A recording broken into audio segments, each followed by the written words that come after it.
Congratulations! Oh, incroyable!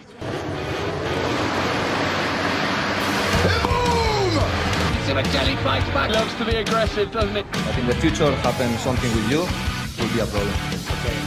I will be arrested. We don't need to shake hands. We're okay. Rossi now! Rossi ready now! There is going to be a race direction. Et bonjour, bonsoir et bienvenue à tous dans ce nouveau format de la boîte à clapper. On ne sait pas du tout s'il y en aura un deuxième, mais en tout cas, il y en a un premier. On est très content de le faire. C'est la première fois qu'on reçoit un invité et un invité de marque. Il est double champion du monde 600 Super Sport dans les années 2000. C'est un des meilleurs pilotes français de tous les temps, j'ai pas peur de le dire. Et il a commenté les courses MotoGP pendant plusieurs années, vous l'avez entendu. C'est monsieur Sébastien Charpentier. Comment ça va ? Eh bien, très bien, merci, salut. C'est cool de m'avoir invité et puis on va passer un bon moment. Ah bah écoute, avec plaisir, merci mille fois toi d'avoir accepté l'invitation. Je suis certain qu'on va passer un bon moment, on va revenir sur plein de choses. Parce qu'en fait, ce qu'on va expliquer aux gens, c'est qu'on habite dans le même coin. Et ça, si on m'avait dit un jour qu'un d'aussi fort habite à côté de chez moi, je n'aurais pas cru. Ah, la Charente, c'est une terre de pépites, hein, c'est une terre de champions. Sur tous les domaines. Petite fille, alors, pour commencer, tu es né le 26 mars 1973 à La Rochefoucauld. Là-dessus, je ne me trompe pas. Exactement. Est-ce que tu sais avec qui tu partages ton anniversaire avec Diana Ross, John Stockton, Rock Voisine et Keira Knightley. Voilà. Peut-être que je te l'apprends. C'est vrai ? Oui, c'est vrai. Diana Ross, je suis vraiment ravi quoi, parce que j'adore. Donc, j'aime la musique aussi, donc ça tombe bien. Ah ben, incroyable. Et le 26 mars, c'est aussi la fête nationale du Bangladesh. Voilà. J'ai appris des choses en préparant cet épisode. Je suis très content. Je vais commencer d'abord par le début, tout simplement. T'as commencé à quel moment ça a commencé pour toi, cette passion, et à quel moment ça t'a touché, entre guillemets? Bon, je pense que je suis né avec ça, en fait.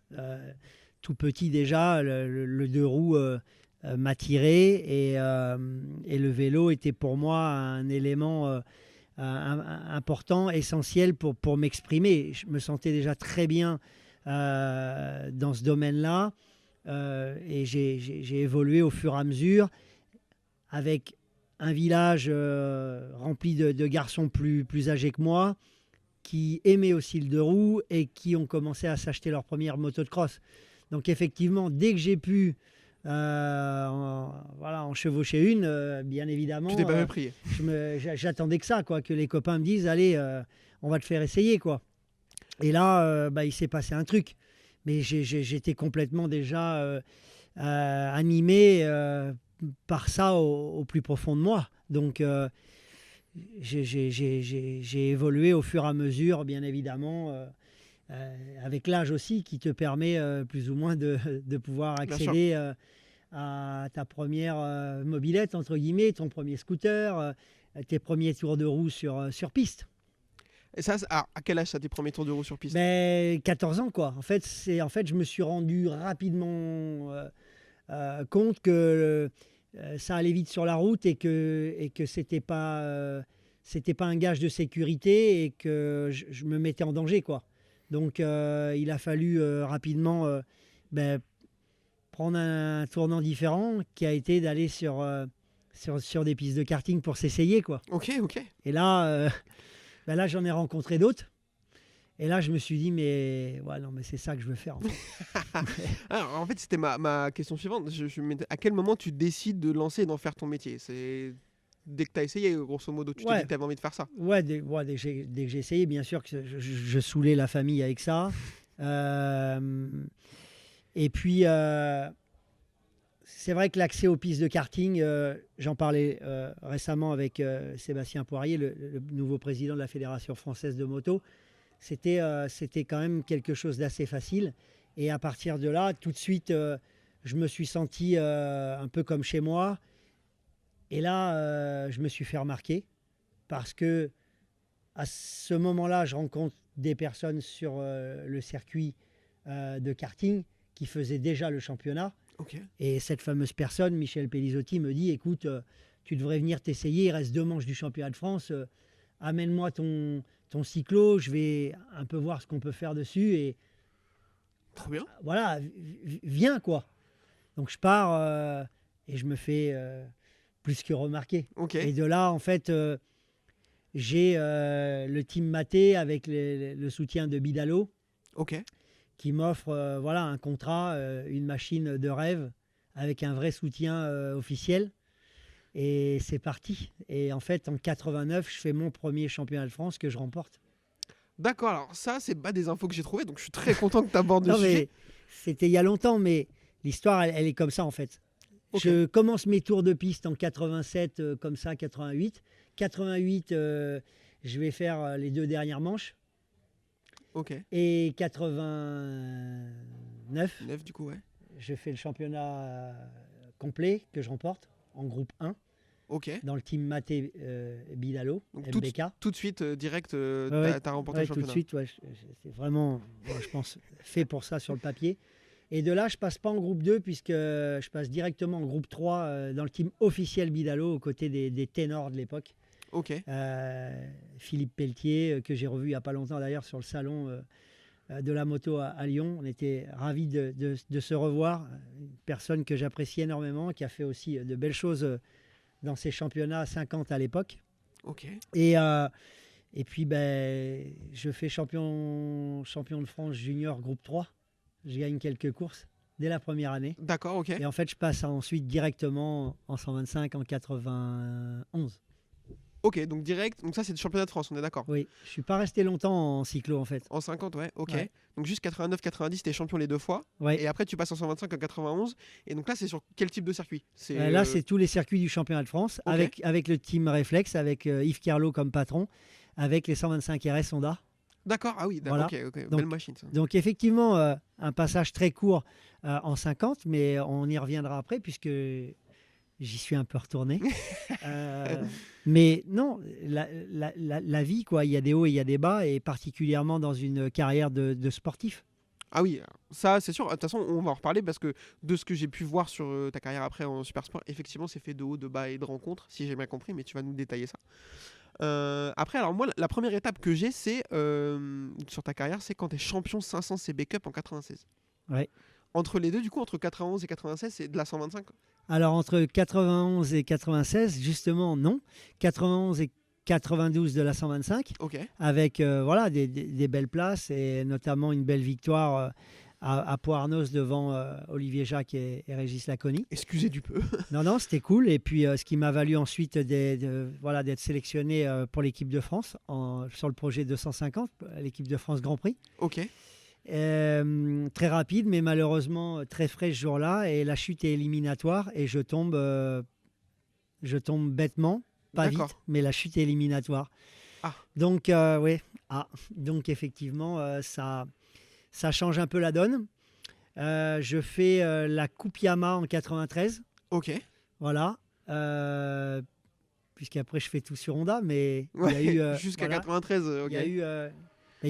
Il y avait pas beaucoup d'options pour moi. Je pouvais pas reprendre le championnat de France sur une Honda en 93 parce que manque de budget. Ok. Les réflexes ne pouvaient plus continuer.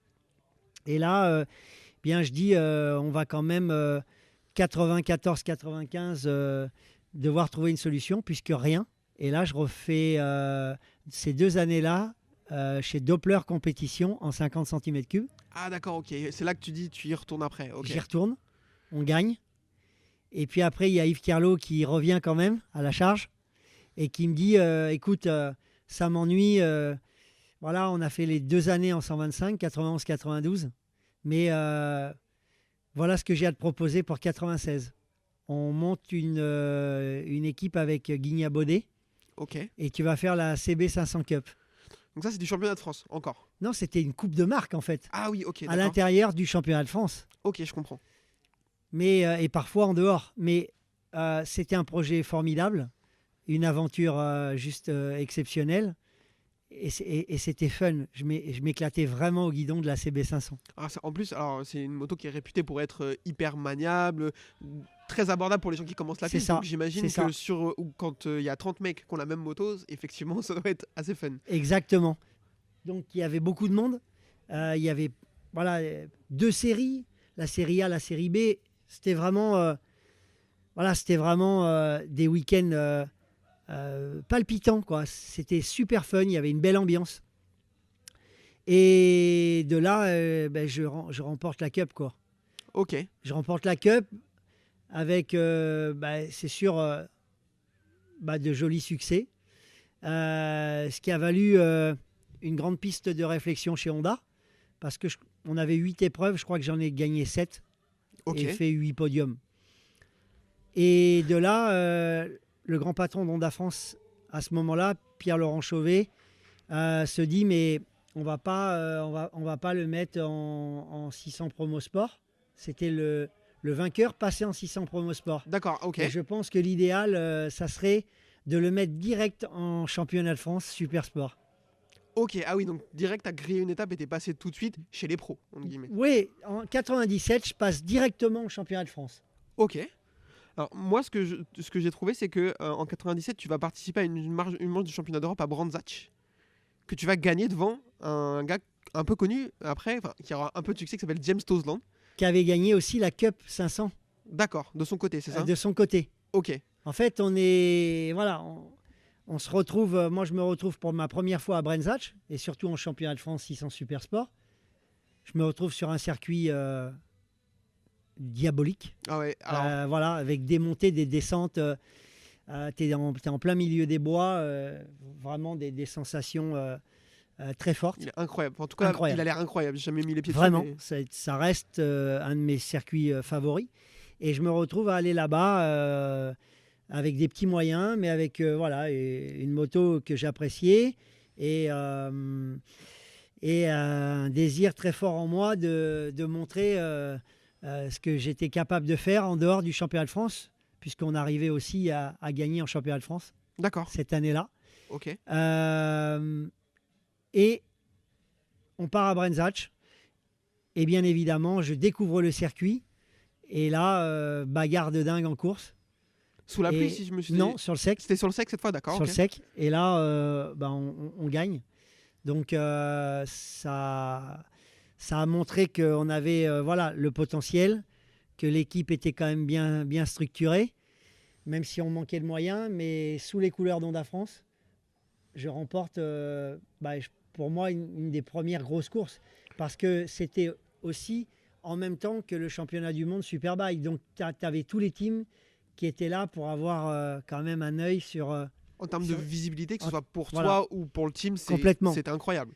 quand même un œil sur la relève, quoi, sur un petit peu tout ce qui était en train de se passer à côté du championnat du monde, quoi.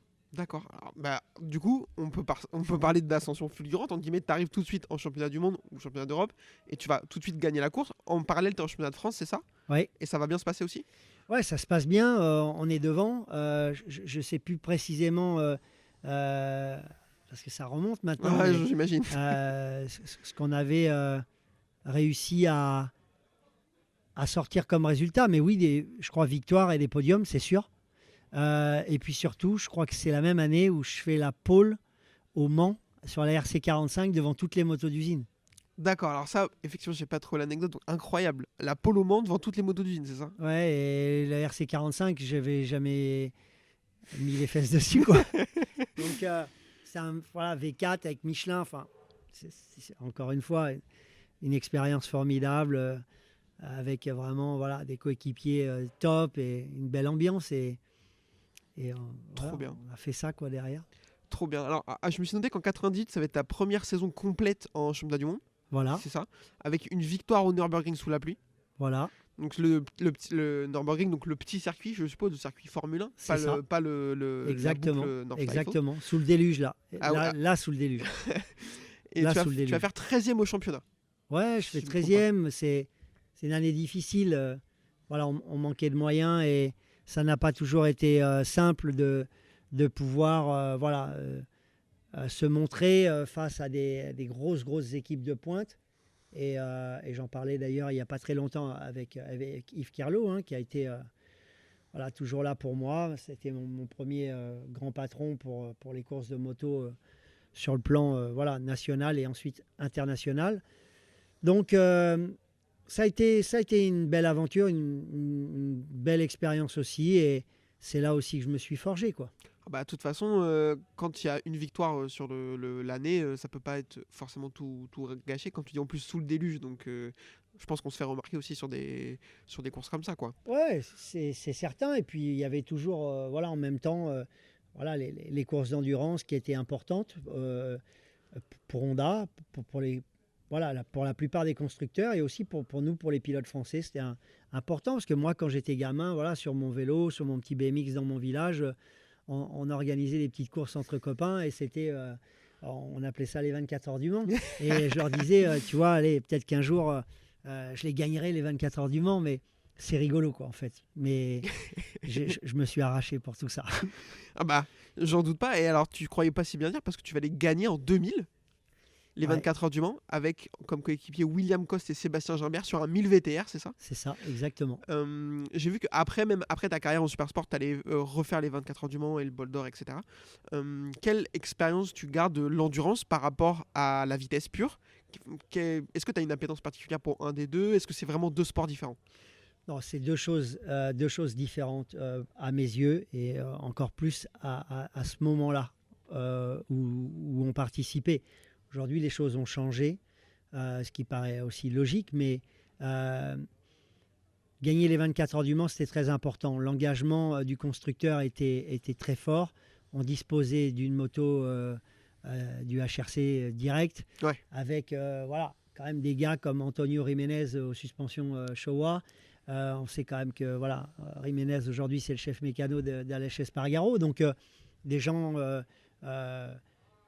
qui ont une grande expérience de la compétition moto et derrière voilà, Michelin, un engagement très fort pour toutes ces marques et on se devait effectivement de briller, donc on a tout donné et ça a été juste formidable parce que en plus, avec un bicylindre, première victoire d'un bicylindre sur une course d'endurance, et qui plus est, voilà, Honda avec cette VTR. Et on manque le doublé de peu, puisqu'on fait deuxième en 2001. Ah, alors ça, j'avais pas eu deuxième en 2001 l'année suivante, c'est ça? Deuxième en 2001 l'année suivante. Donc, c'est. Alors, moi, j'ai pas de regrets. Hein. J'avance, j'aime la vie par-dessus tout. Et je pense que, voilà, il faut vivre avec le présent. Et c'est vrai que ce petit doublé-là, il aurait quand même été... Le Mans, c'est beau quand tu le gagnes, quoi. Ah bah, je pense que c'est quelque chose à accrocher au palmarès des pilotes, c'est inégalé par rapport à n'importe quelle course, c'est pas de la vitesse, c'est pas et même par rapport à une autre course d'endurance, ça a rien à voir, c'est moins mythique. Donc j'imagine qu'en plus faire un doublé 2 années de suite, ça aurait été mais bon, déjà l'avoir accroché à ton palmarès, c'est incroyable. Absolument. Mais voilà, tout comme gagner les 8 heures de Suzuka, c'est quelque chose de très important dans la carrière d'un pilote. Mais après, voilà, par rapport à ta question, un championnat du monde d'endurance ou un championnat du monde de vitesse sont quand même deux choses très différentes. On a quand même pas le même rythme. On le voit de toute façon. Aujourd'hui, les différences de chrono, Ouais. on sait très bien que un gars qui va gagner en endurance, le meilleur du moment, quand il va aller en mondial Superbike, on sait à peu près où il va se situer, quoi. Ouais. Donc l'intensité n'est pas la même. En tout cas, moi, mon ressenti pour ma part, voilà, l'intensité n'est pas du tout la même. C'est un vrai sprint, une course de vitesse en championnat du monde, que ce soit voilà, Moto 2, Moto 3, Moto GP ou Superbike, Supersport. C'est différent. Après, l'endurance aujourd'hui, ça va très très vite. Mais ensuite, tu peux voilà, manager en fonction des pépins que tu vas rencontrer sur le plan mécanique ou physique. Parce que c'est une épreuve extrêmement difficile sur laquelle il faut vraiment être prêt physiquement et mentalement. Mais voilà, ça reste deux choses quand même différentes à mes yeux.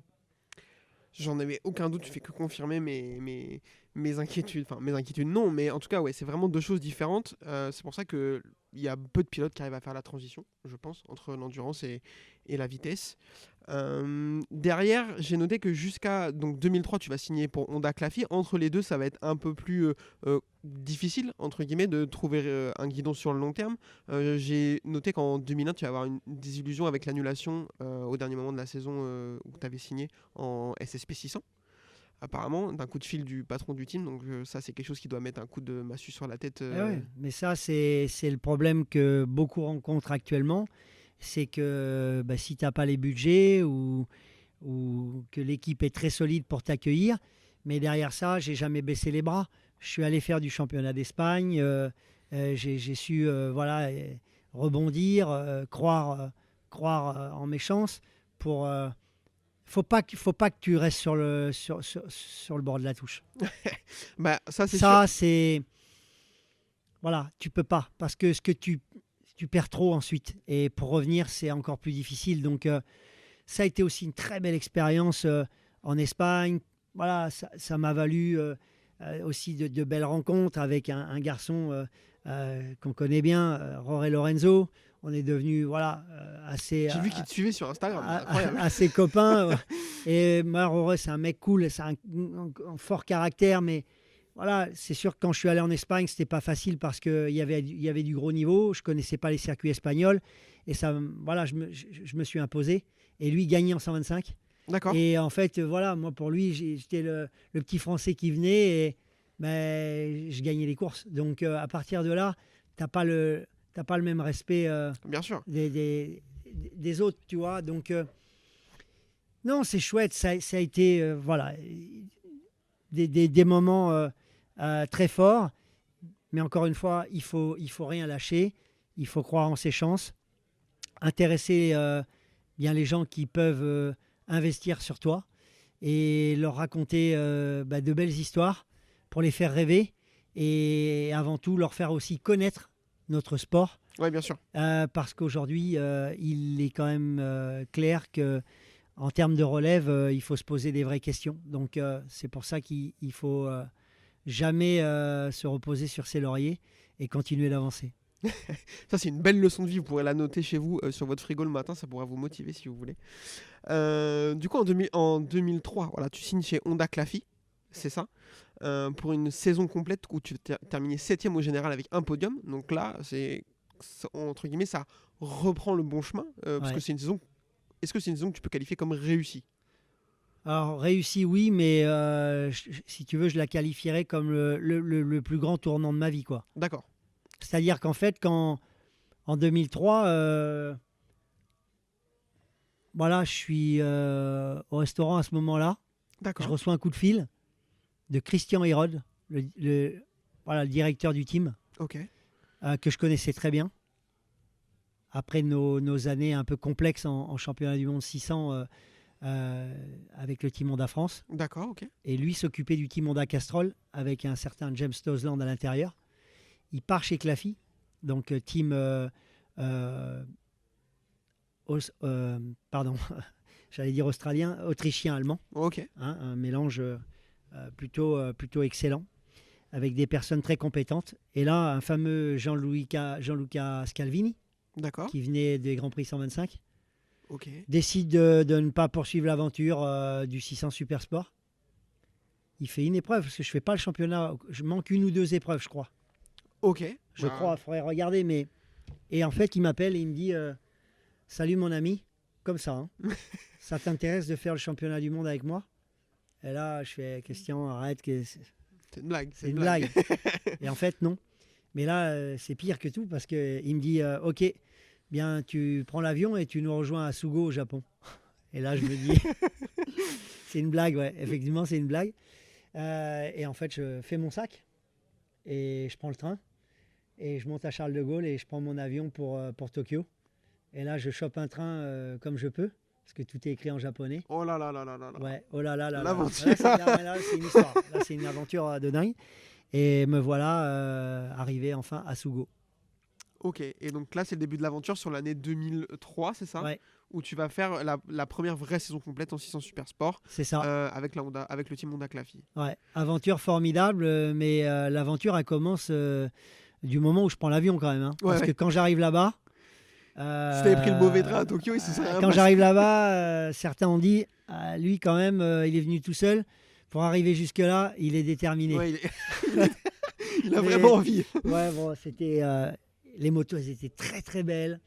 Elles étaient toutes grises, gris métal avec les ailes Honda noires, carbone. C'était vraiment très très belle équipe et un patron formidable, Klaus Klaffenbock, qui a été exceptionnel avec moi. Toute l'équipe, et notamment Christian Hérode, qui a été ensuite mon propre chef mécanicien dans la structure, et avec qui on a enchaîné une année supplémentaire, 2004. Ouais, 2004, je me suis noté 5 podiums et une 4e place au général. Malheureusement, pas de victoire encore, mais déjà, c'est quand même très belle saison. 4e place au général, c'est très très propre. Pour le coup, là, tu as capitalisé ce voyage au Japon. Là, Ouais, j'ai capitalisé. Merci.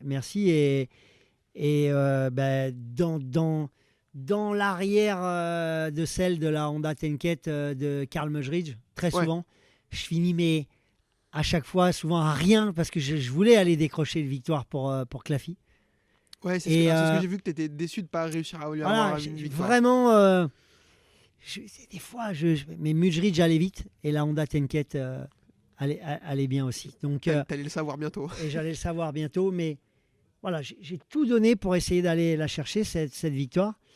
Et des fois, il manquait vraiment. Je te le dis, c'était une histoire de millième, de dixième, il manquait pas grand-chose. Mais ça a été une année super cool.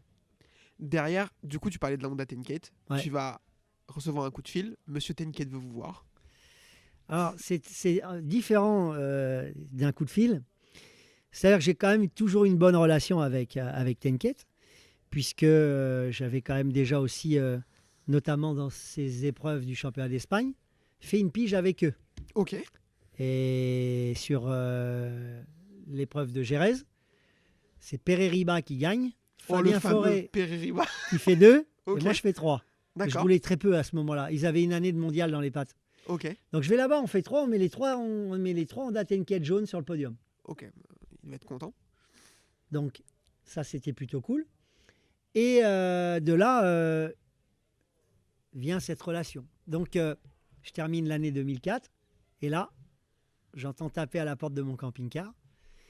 Et Monique, néerlandaise, qui s'occupait de toute l'intendance de l'équipe Tenket Honda, me dit Sébastien, il y a Gerrit Tenket qui veut te voir. Donc dis-moi si tu es disponible, on t'attend dans l'hospitality.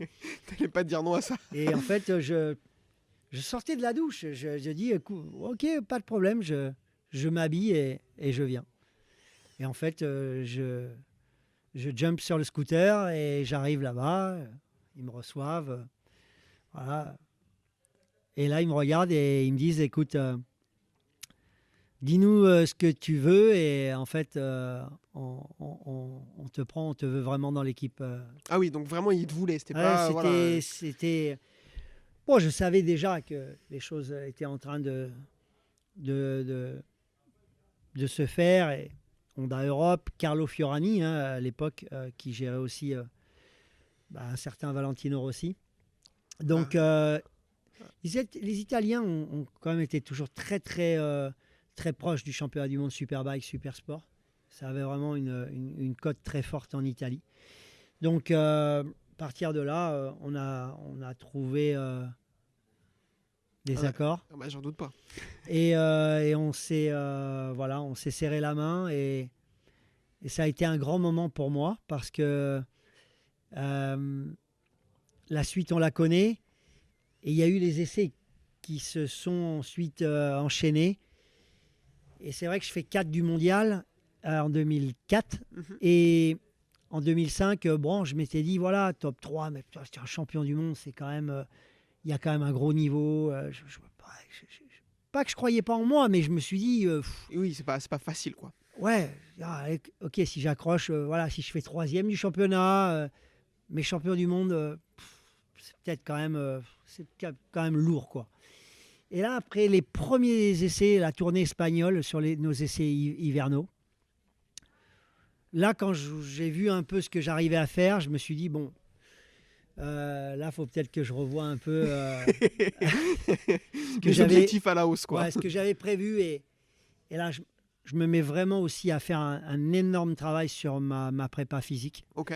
Voilà, mentale et aussi diète, tout ce qui était diététique. En fait, les entraînements vélo à côté m'ont aussi montré que on pouvait s'améliorer. Et je pense que le sport moto est devenu aussi une autre histoire. Et que si tu n'es pas prêt physiquement, ça ne sert à rien de t'aligner, quoi. Ça, je suis bien d'accord. 2005, du coup, moi j'ai noté la consécration parce que là, tu vas écraser tout le monde. 9 podiums, dont 6 victoires. Et tu vas aller rafler le titre avec la Honda Tenket. Là, c'est entre guillemets le pic. Enfin, en termes de niveau, il n'y a pas grand monde qui peut te toucher en 2005. Tu marches sur l'eau. Ouais, voilà. J'avais tout pour réussir. Ma vie, mon équipe, la manière dont j'abordais les choses, mon passé. J'avais quand même déjà pas mal d'expérience à mon actif. Donc, c'est sûr que quand tu as entre les mains la meilleure équipe, la meilleure moto, les pneus me plaisaient beaucoup. On travaillait beaucoup le développement avec Pirelli. Donc, moi, j'ai donné tout ce que j'avais parce que je sais que j'aurais pu passer complètement à côté, quoi. Okay. Donc, j'ai tout donné, ouais. J'ai tout donné. Bah, pour le coup, là, vraiment, quand on regarde, je vous invite à aller regarder les tableaux avec les classements, etc. Il y a une domination très claire en 2005 et en 2006, même si 2006, ça va être un peu plus compliqué parce que tu vas te blesser.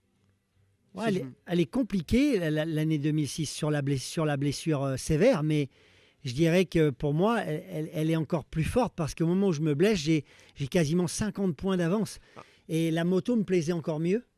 J'étais encore plus fort dans la tête.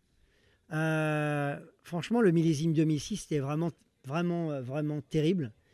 Et cette sale chute en essai à Brno, en République tchèque, où j'ai quand même failli aussi quand même y rester, parce que sur le moment, à l'infirmerie du circuit, ils décèlent rien de spécial, à part une fracture clavicule, mais...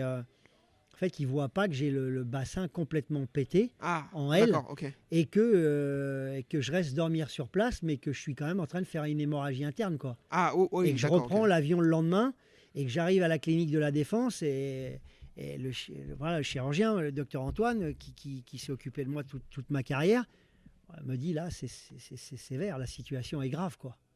Ok. Au scanner, là, c'est une autre histoire, quoi.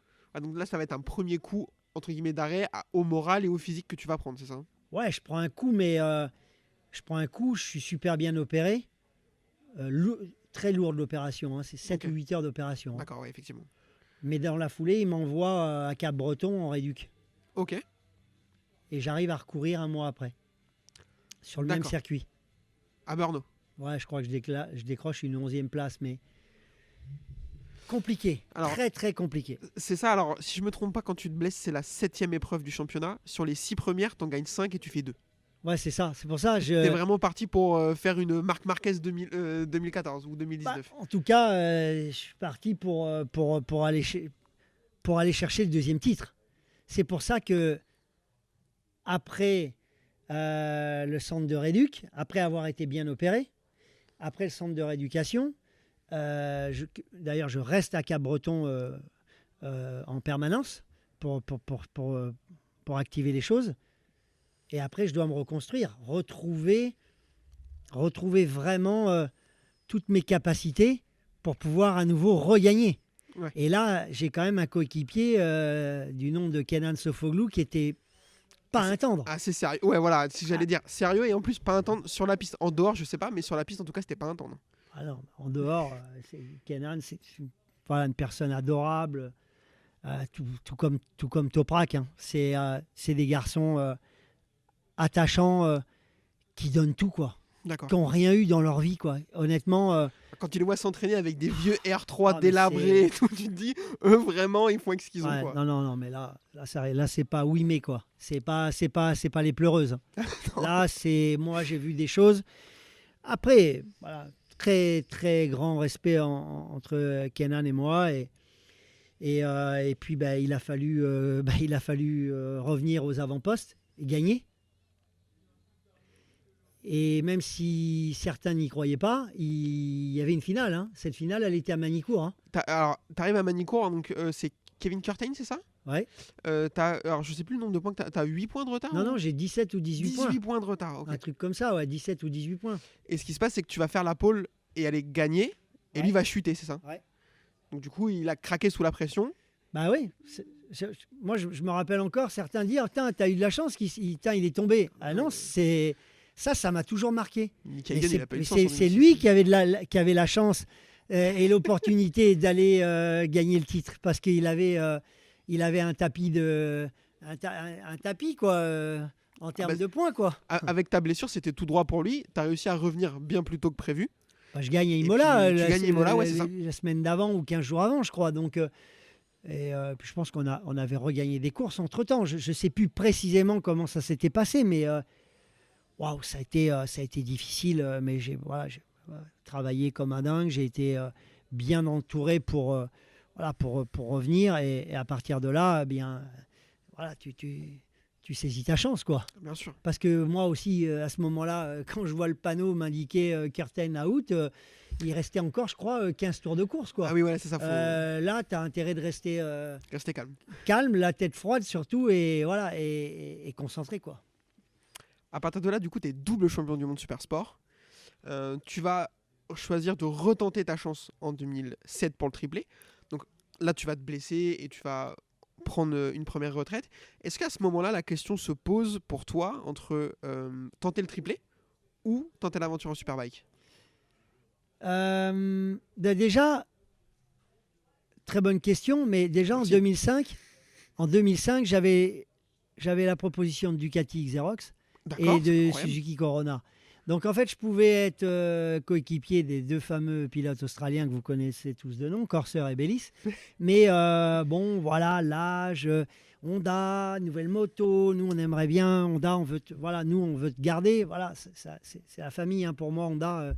On en reparlera un peu plus tard, mais c'est une grande aventure et qui continue. Donc, alors oui, quoi faire?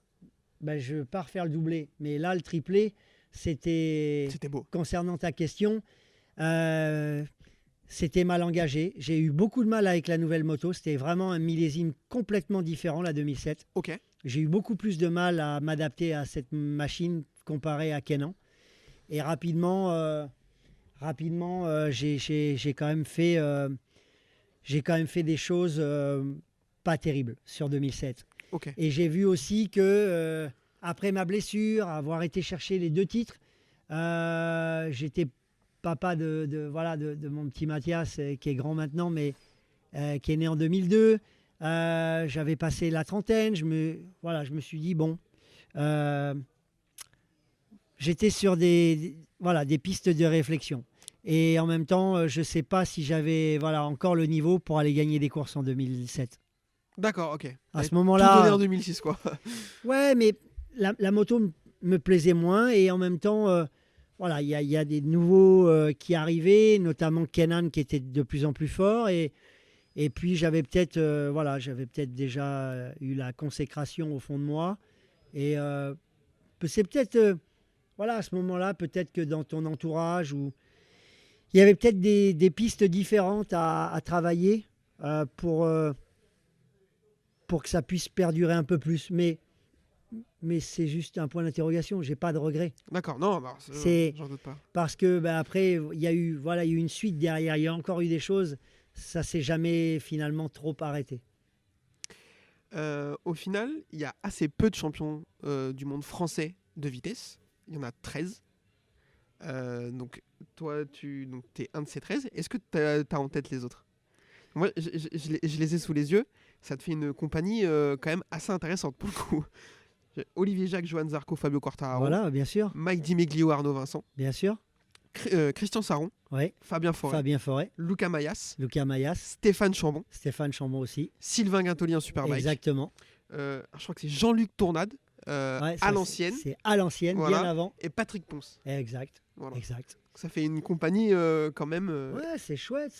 On a quand même un beau palmarès en France. Donc il faut continuer. Il ne faut pas lâcher parce que voilà, la relève, elle est quand même assez maigre pour le moment, donc il faut être réaliste. Et J'ai l'impression que alors sans compter Fabio Quartararo qui est assez jeune en MotoGP, le seul espoir qu'on a aujourd'hui s'appelle Johan Jarmer, j'ai l'impression, qui va tenter l'aventure en Moto 2, en CEV Moto 2 cette année. Mais derrière ça, et alors il y a Guillaume Planck, Oui, oui. voilà, alors je crois qu'il est en CEV lui Moto 3. ouais, exactement, dans l'équipe Monlo Ouais, c'est et ça. aussi sur la Rookies Cup, Exactement. puisqu'il sort de la First Bike Academy, hein. D'accord. Donc en fait, ce qu'il a fait en ETC, en European Talent Cup, voilà, maintenant, il a cette belle aventure face à lui, puisque on est, voilà, moi, je m'en occupe aussi quand même un petit D'accord. peu de Guillaume et de Gabin. Donc, puisqu'on a créé autour de la famille Planck une structure Ok. pour pouvoir, bien évidemment, accompagner ces jeunes talents, puisque aujourd'hui les tickets sont payants. Donc, si tu n'as pas d'acteur financier derrière, ça va être compliqué de pouvoir sortir les talents de demain, quoi. Ah, ça c'est sûr. Parce que ce sont des guidons payants. Donc on espère effectivement que de ces 3 noms-là ou d'un autre, un jeune Français On réussira à faire son on trou. l'espère. Mais bon, voilà, parmi les noms cités, et il y en a d'autres qui vont éclore, et il faut être là pour les soutenir, parce que c'est une belle aventure, mais qui est très très dure. Derrière ça, tu vas entamer une autre carrière, celle de consultant auprès de Eurosport avec le légendaire Rémi Tissier. Comment ça s'est fait? Alors, de manière très simple aussi, mais il y a eu quand même, je tiens à le rajouter, 2008 et 2009, je m'occupe du team Tenket Junior. C'est vrai, je me le suis noté en plus. Et on fait, voilà, on fait 2 fois vice-champion d'Europe avec Maxime, Ok. et champion d'Europe 600 Superstock avec Gino Rea. Ah oui, Gino Rea, ok, ouais. Voilà.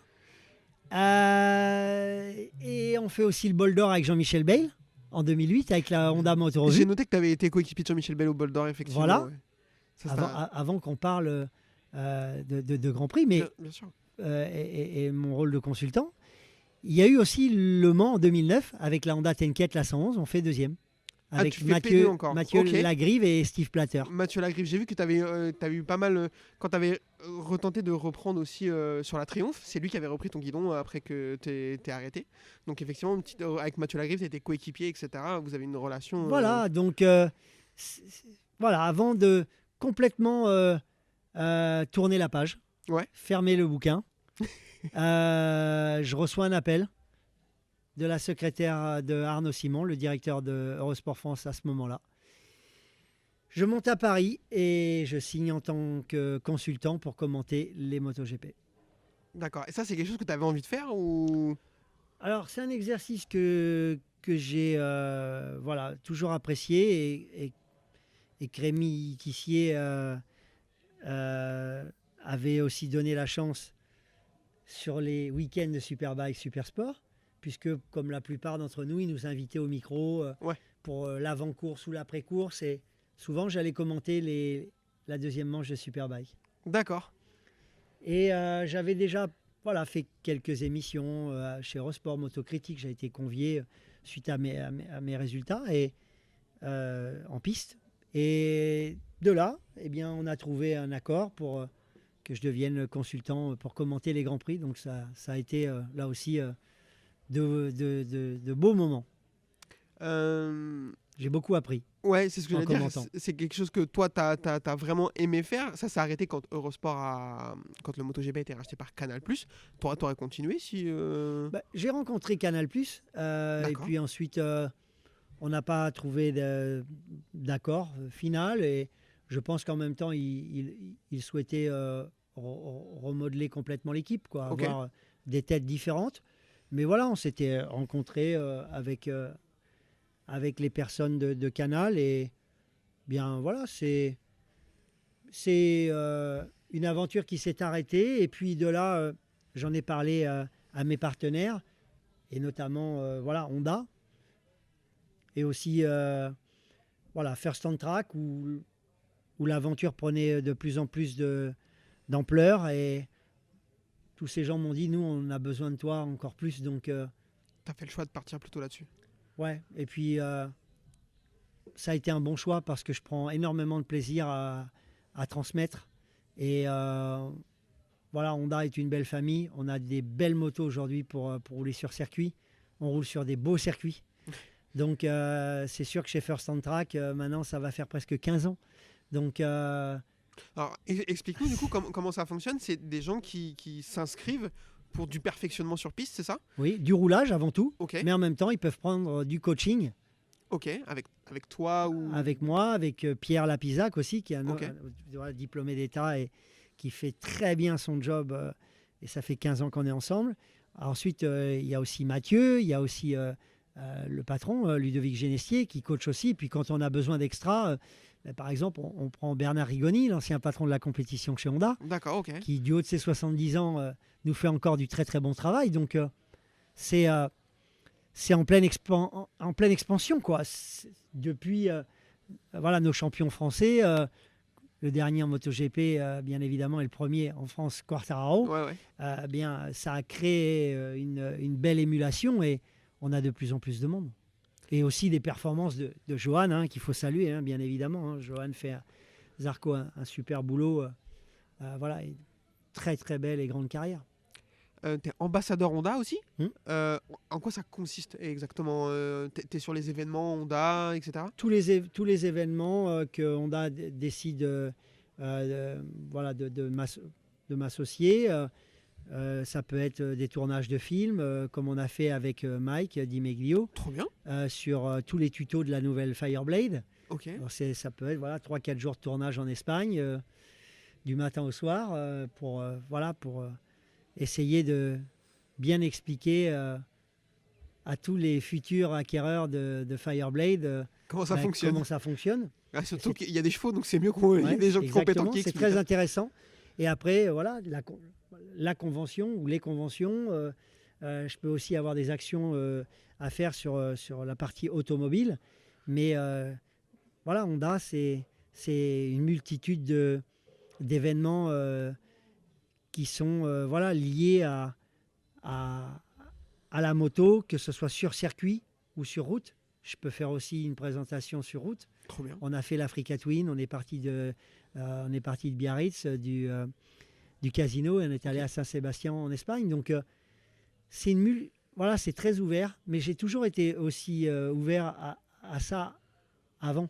Donc, c'est pour ça qu'à un moment donné, j'ai pris aussi la décision de mettre un terme à ma carrière et je voulais faire... Pour moi, la moto, ça pouvait être autre chose. Ouais. Donc là, on prépare de belles choses prochainement, que ce soit avec FMA sur les FMA Days qui vont avoir lieu au Mans cette année. D'accord. Donc les gens peuvent déjà aller s'inscrire sur le site FMA Days. Allez-y. Et ça aura lieu donc en septembre au Mans, sur le circuit mythique. Et puis on aura aussi des FMA Road Trip. Ça va être des balades sur la route. Moi, ça me plaît beaucoup. Ah oui, ça, je trouve que ça a vraiment un intérêt. Ça, voilà, c'est la moto sous un autre format. Et d'ailleurs, je prépare quelque chose de sympa aussi avec quelqu'un d'autre. Vous en saurez prochainement un peu plus. Ça balance du teasing. Ouais, c'est plutôt agréable et c'est la moto aussi comme on l'aime, quoi. Enfin, le deux roues, c'est cette sensation voilà, de liberté, et c'est pour ça que j'aime aussi énormément le vélo, parce que ça me ressource, ça me permet de me vider la tête. Mais ouais, des activités, il y en a beaucoup, et des projets avec Honda, encore plus. L'avenir est vraiment beau pour la marque. Alors, de toute façon, c'est Honda est la marque qui a vendu le plus de motos en 2023 grâce au Hornet, au 750 Hornet. Donc oui, l'avenir d'Honda, il est tracé. On espère qu'en MotoGP, on va en parler un petit peu après, ils vont réussir à redresser la barre. Avant qu'on parle d'actu, j'ai une dernière question, très perso. T'avais toute ta carrière, t'as eu un casque assez particulier. Donc t'as porté le numéro 16 et ça nous a une grande fierté à toute la Charente. Mais surtout t'as eu un casque assez particulier. Est-ce que, alors pour ceux qui ne savent pas, n'hésitez pas à aller voir, moi je le trouve magnifique, en grand fan de Sheriff Fais-moi peur que je suis également. Mon père est un grand fan des frères ou de la sœur ou de la cousine Duke, je ne sais pas, mais en tout cas j'ai vu tous les épisodes. Plus de la sœur, non? Ouais, je pense qu'il était plus fan dans sa Jeep là. Moi j'aimais bien aussi. Hein. Est-ce que tu as eu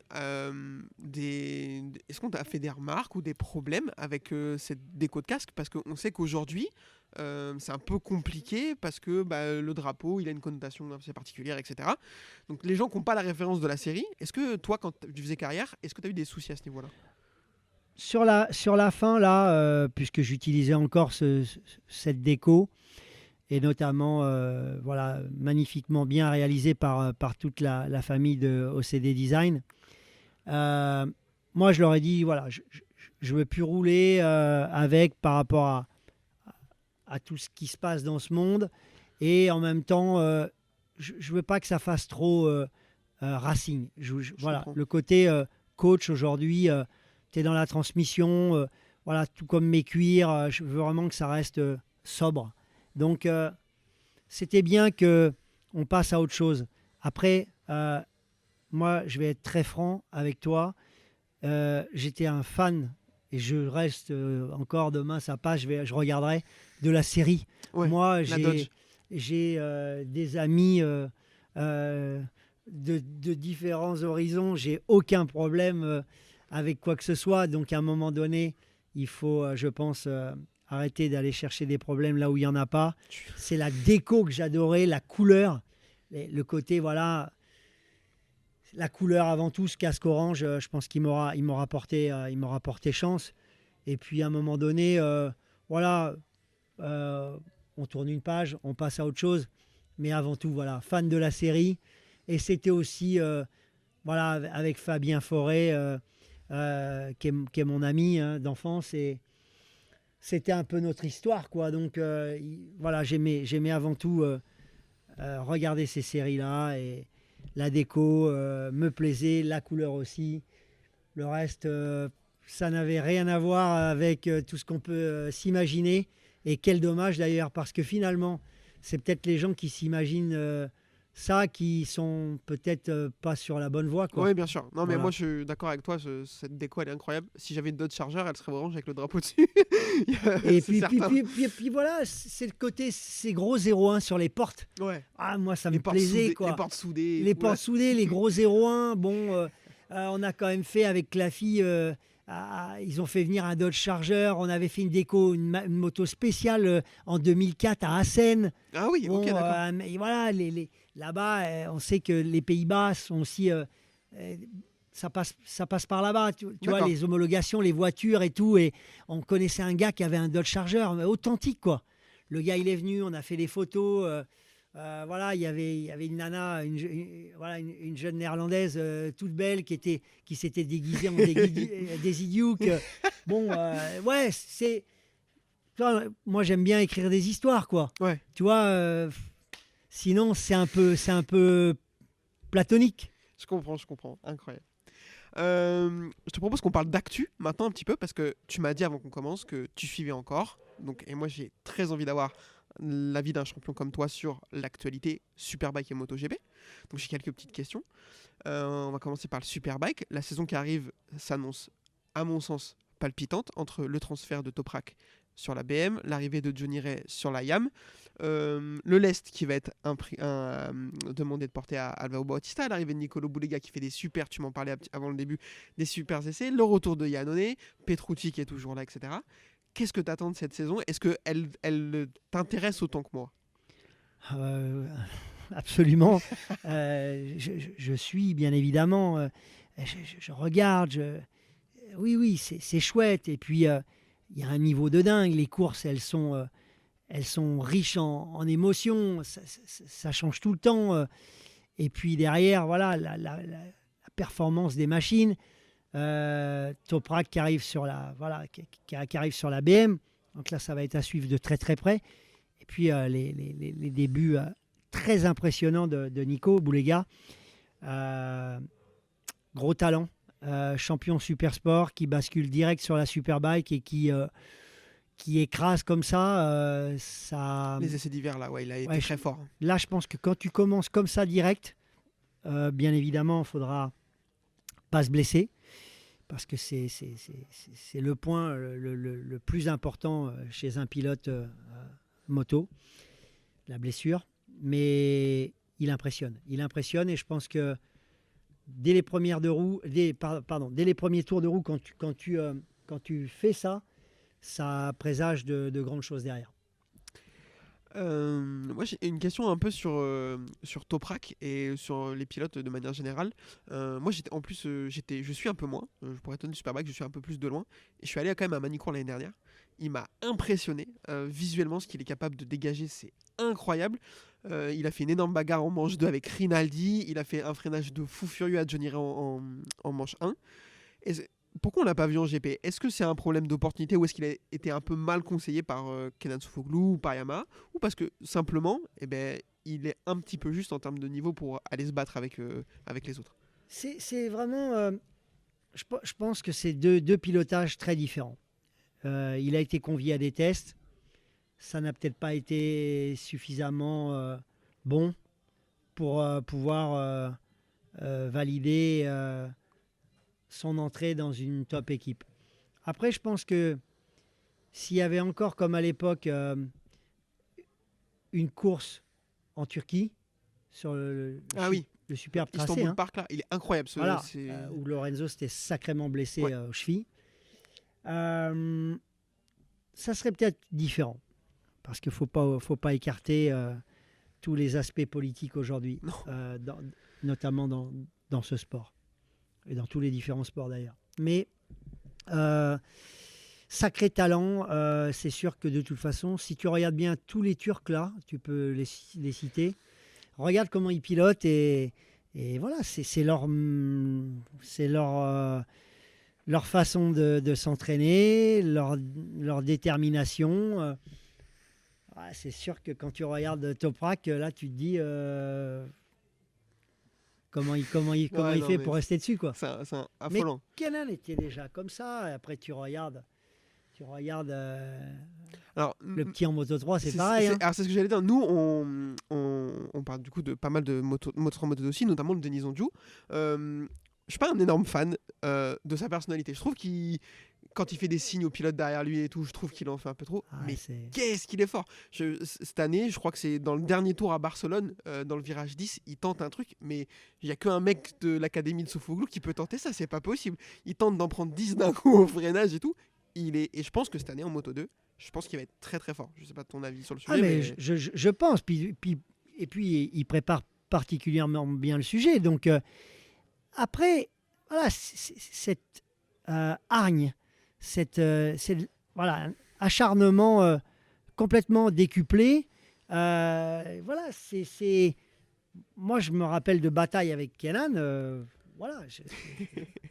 Il n'avait pas envie de lâcher le bout de gras. Non, mais il faut être comme ça. Il faut être comme ça.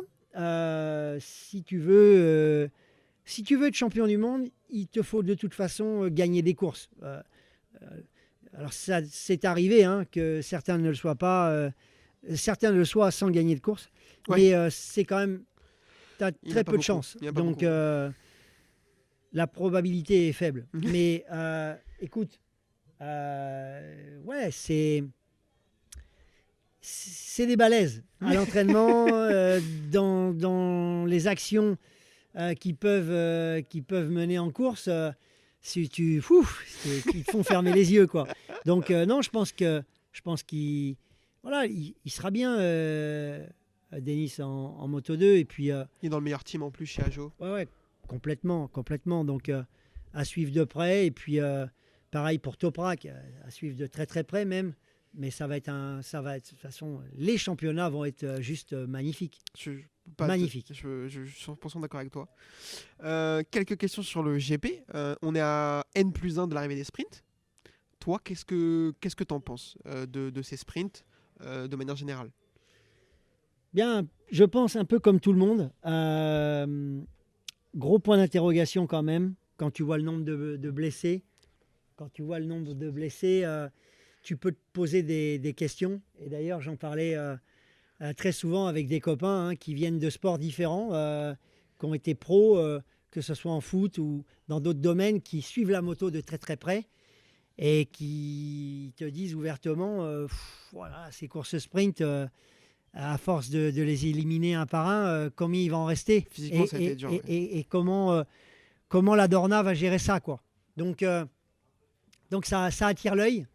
C'est un spectacle, mais parfois il ne faut pas non plus trop en vouloir et tout perdre. Parce que moi, parfois, sur les premiers tours, je me dis, mais là, ça va très très mal se finir un jour, quoi. Après, ça reste un sport à risque, donc on accepte ou pas. Jacques Miller a tenu des propos différents. Maintenant, l'important aussi, c'est que pour les téléspectateurs ou pour les gens qui se rendent sur les circuits, c'est que les grilles soient remplies et que la sécurité soit aussi quand même un point essentiel d'un championnat du monde moto, quoi. Et je pense qu'on a vu les réactions de Marquez là sur les histoires des homologations et autres, avec les nouvelles arrivées technologiques d'ailerons et autres. On peut se poser des questions quand même parfois. Il faut quand même pas trop s'écarter. Je ne peux pas être plus d'accord avec toi. Quelques questions encore sur Marquez, justement, t'en parlais. Il arrive sur la Ducati, il passe de la Honda officielle à la Ducati Gresini. Donc il passe du plus gros team, alors pas le meilleur actuellement, mais en tout cas le team qui a le plus d'histoire dans le MotoGP, à un petit team privé, mais qui a des Ducati. Est-ce que, d'après toi, on va revoir le vrai Marquez de cette année ? Est-ce qu'on peut s'attendre à ce qu'il roule sur tout le monde ou quand même Bagnaia, Jorge Martin, ça va assez vite et ça va pas être facile pour lui ? Mais ça ne sera pas facile parce qu'il est encore en reconstruction. Besoin de briller à nouveau, de monter sur les podiums et qui plus est sur cette plus haute marche qu'il connaît bien, mais qu'il a perdu par rapport à ce terrible accident et à une récupération qui a été vraiment très mauvaise sur cet humérus, avec en même temps Honda qui a souffert par rapport à cette concurrence, à cette Ducati très performante. Donc pour Marc, ça va être, je pense, une saison importante, mais j'ai totalement confiance dans ce qu'il va être capable de faire. C'est-à-dire que au bout de seulement 10 tours, tu es déjà en 1:30.5 à Valencia, sans connaître la moto. Moi, je pense que là... Bastianini a dit après les essais de Valence qu'il y a certains virages où il était déjà le plus rapide des pilotes Ducati. Ah non, mais... Après, les autres, ils vont très vite aussi. Et les autres, ils sont en pleine effervescence. C'est-à-dire qu'ils connaissent la moto, sont champions ou vice-champions, ont gagné des courses régulièrement sur le podium, connaissent mieux la machine que lui. Donc oui, c'est un avantage sur le papier. Maintenant, Marquez, il a une expérience très très lourde et je pense très sincèrement que vu ce qu'il a démontré après seulement quelques tours sur cette moto, il va être l'homme fort de ce championnat 2024. Il va leur faire, je pense, très très mal dès les premières épreuves. Mais encore une fois, le risque de blessure, ça reste toujours quelque chose qu'il faut prendre en considération. Et on va croiser les doigts pour lui parce que moi, je l'ai trouvé très fair-play, très professionnel. Il a été vraiment... Avec Honda, tu veux dire ? Ouais, avec ne pas Honda, l'annoncer au Japon, etc. Avec tout le monde, la classe. Moi, j'ai trouvé vraiment...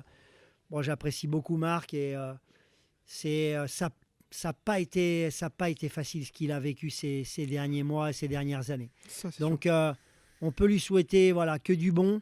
Et puis, la route, elle est encore longue. Donc, il a des choses à démontrer. Et puis, on ne sait pas, demain, avec lui, tout est possible. Alors, j'allais le dire pareil, tout est possible. Mais si ça marche vraiment d'entrée, ça va être... Si ça marche comme on sait que ça peut marcher, si le binôme fonctionne, ça va leur faire mal à la tête aux autres. Moi, je tiens le discours que je tiens depuis l'année dernière, que ça a été annoncé devant toi, pas de souci. Je pense qu'il va rouler sur tout le monde et qu'on ne va pas le voir. Mais bon, on verra. Les gens l'aiment vraiment, les gens aiment vraiment... Alors, il est assez clivant, comme un Valentino. Il y a des gens qui l'aiment, des gens qui l'aiment pas. Moi, en tout cas, qu'on aime ou qu'on n'aime pas, tout ce qu'on peut pas renier que c'est un extraterrestre sur la piste. Quand il se blesse en 2020, les gens ont oublié ce qu'il est en train de faire. Il est en train de faire passer les 20 autres meilleurs pilotes du monde pour des plots de chantier. Parce que Même en 2023, hein, le seul Honda qui était là, c'était tout le temps lui. Hein. alors, il y a Rins qui gagne à Austin, mais autrement, sinon... Et quelle belle course d'ailleurs de Rins. Alors, Austin, incroyable. Après, il va se blesser, mais bon, c'est Alex Rins, donc les blessures aussi, c'est vrai, il est habitué. Mais effectivement, Marquez, c'est le seul qui a réussi. Il fait la pole à Portimao sur la première course. Alors, en prenant l'aspiration, certes, mais c'est pas interdit. Donc, non, moi, je pense qu'il va être incroyable. Il faut aller la faire. Hein. Je pense qu'il va être incroyable et on a oublié qu'il venait pas de la même planète que les autres, mais on va vite s'en rappeler. Un petit mot sur nos deux Français, Zarco qui signe sur la Honda. Du coup, il y a eu pas mal de choses. Il a réussi à gagner sa première course à Phillip Island, incroyable. Et là, il va chez Cecchinello. Alors, bien sûr, tu vas pas dire de mal de Honda forcément, mais la moto elle est pas incroyable, elle est en développement. L'avantage qu'ils ont par rapport à Yamaha, c'est qu'ils ont l'air de se donner les moyens pour que ça fonctionne. Ils viennent avec plusieurs prototypes à chaque essai, etc. Ils se donnent beaucoup. Qu'est-ce qu'on peut attendre de Zarco, à ton avis? Je pense que Johan a encore une fois la vitesse, l'expérience pour faire du bon travail.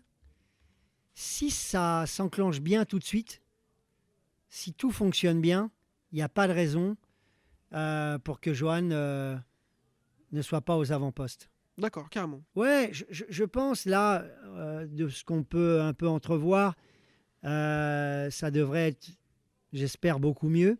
Donc, ce qui va permettre aux pilotes de pouvoir mieux s'exprimer. Et puis voilà, il y a quand même le concernant un bon bagage. Hein. Donc, il a la maturité pour bien travailler dans le team Cecchinello, qui est une belle famille qui va lui correspondre. Et puis derrière, voir comment la Honda va vraiment évoluer. Il vient de la Ducati, donc il aura des informations précieuses pour le numéro 1 des constructeurs. Donc c'est plein de petits paramètres qui vont faire que, à mon avis, ils seront de toute façon beaucoup mieux. Oui.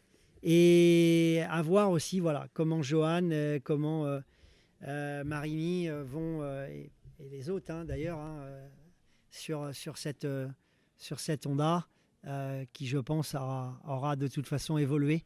Donc, Johan, il peut jouer sa carte, mais là, encore une fois, il faudra que le matériel soit performant et il faudra que lui aussi, il ait l'envie de pouvoir aller encore en gagner une ou plusieurs, j'espère. Ça, je lui fais confiance d'avoir l'envie, c'est sûr.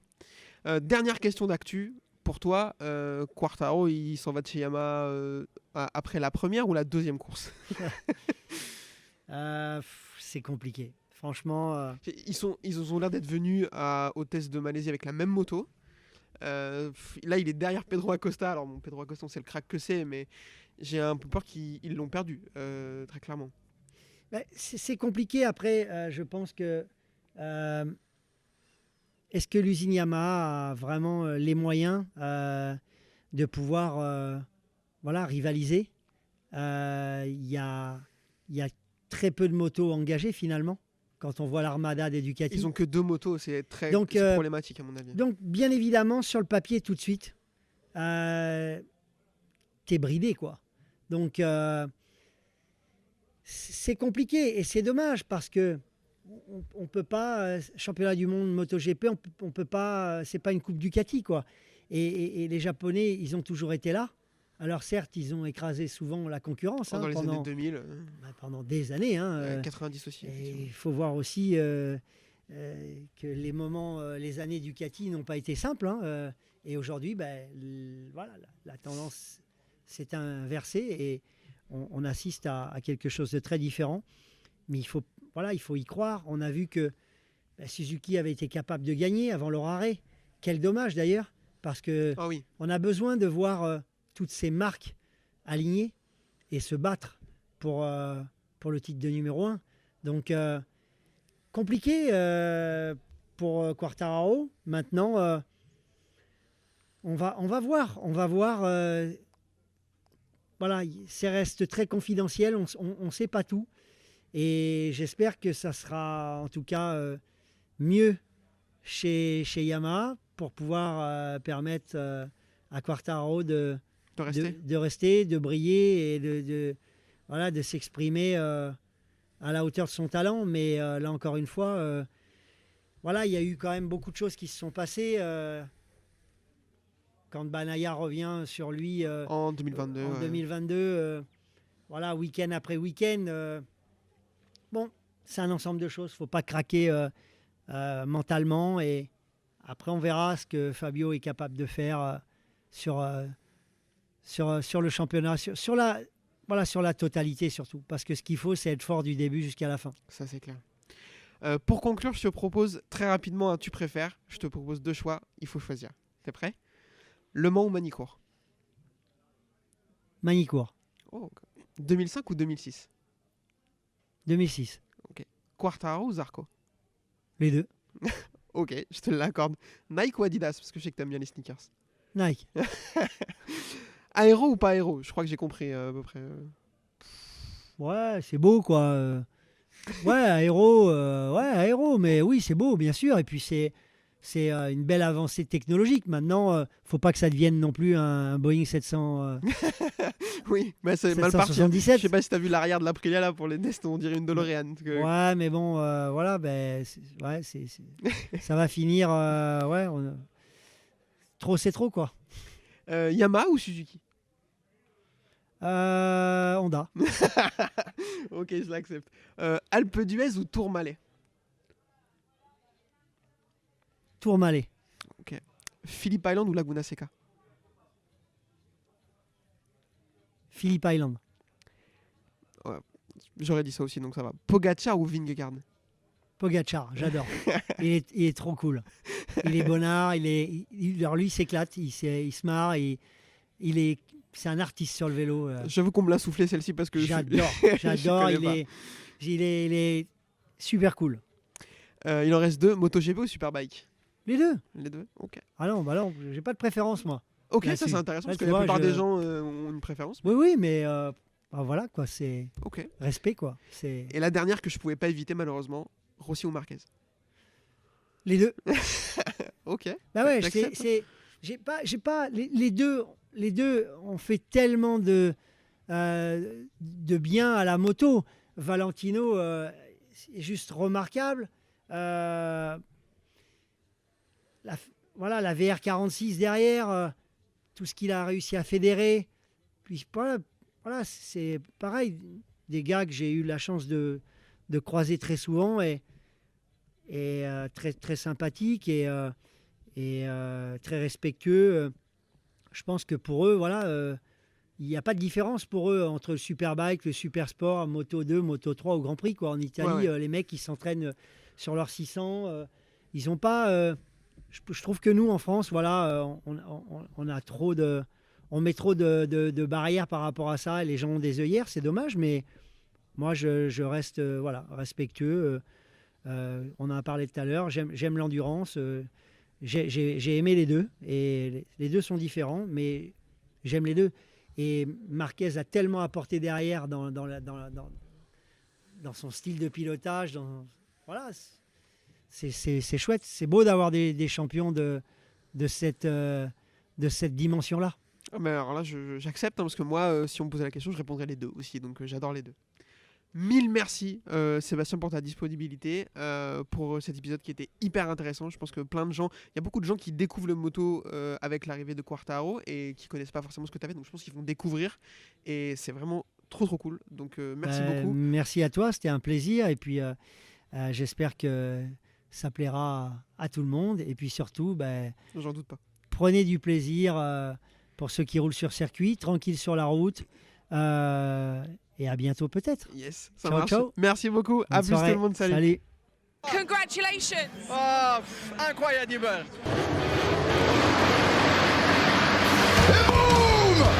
Simoncelli fights back. Loves to be aggressive, doesn't it? But in the future, happen something with you, will be a problem.